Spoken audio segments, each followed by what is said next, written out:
যুক্তরাষ্ট্রের নিউ ইয়র্কে বাংলাদেশ কনসুলেট অফিসে হামলা ও ভাঙচুর করেছে যুক্তরাষ্ট্র আওয়ামী লীগের নেতাকর্মীরা।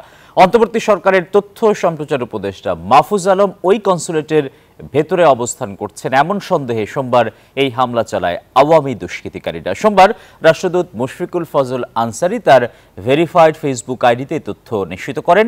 এর নিন্দা জানিয়ে জড়িতদের বিরুদ্ধে অবিলম্বে আইনানুগ ব্যবস্থা নেয়ার দাবিও জানান তিনি। বিদেশে অবস্থিত সব মিশন ও দূতাবাস কর্মীদের নিরাপত্তা নিশ্চিতে স্বাগতিক দেশ যথাযথ ব্যবস্থা নেবে বলেও আশাবাদ ব্যক্ত করেন মুশফিকুল ফজল আনসারি।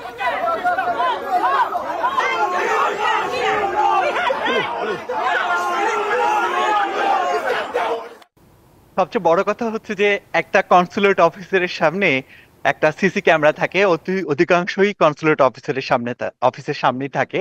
তো এরই মধ্যে সোশ্যাল মিডিয়া সহ বিভিন্ন জায়গায় কিন্তু সেই আওয়ামী লীগের নেতা কর্মীদের ছবি কিন্তু চলে এসেছে।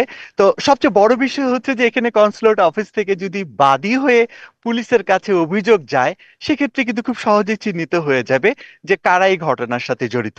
কিন্তু আমি এখন পর্যন্ত যেটা জানতে পেরেছি, এখন পর্যন্ত কনসুলেট অফিস থেকে এনওয়াইপিডি তে কোনো রকম অভিযোগ করা হয়নি।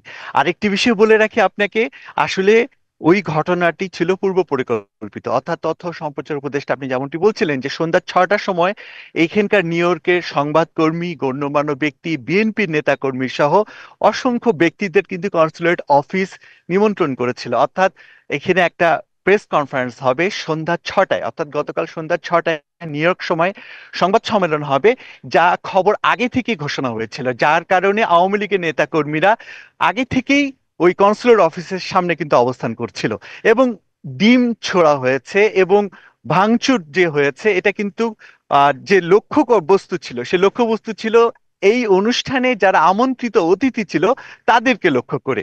এখন যে বিষয়গুলো সামনে এসেছে যে যে কোনো ওয়েতে এদেরকে খুঁজে বের করাটা খুব কঠিন কিছু না, কিংবা আওয়ামী লীগের নেতা কর্মীরাই বা কেন এই ধরনের ঘটনা ঘটলো, এটা আসলে সুষ্ঠু তদন্ত প্রয়োজন বলে মনে করছে নিউ ইয়র্কে বসবাসরত বাংলাদেশিরা, কারণ যেগুলো অনাকাঙ্ক্ষিত ঘটনা কেউ প্রত্যাশা করে না।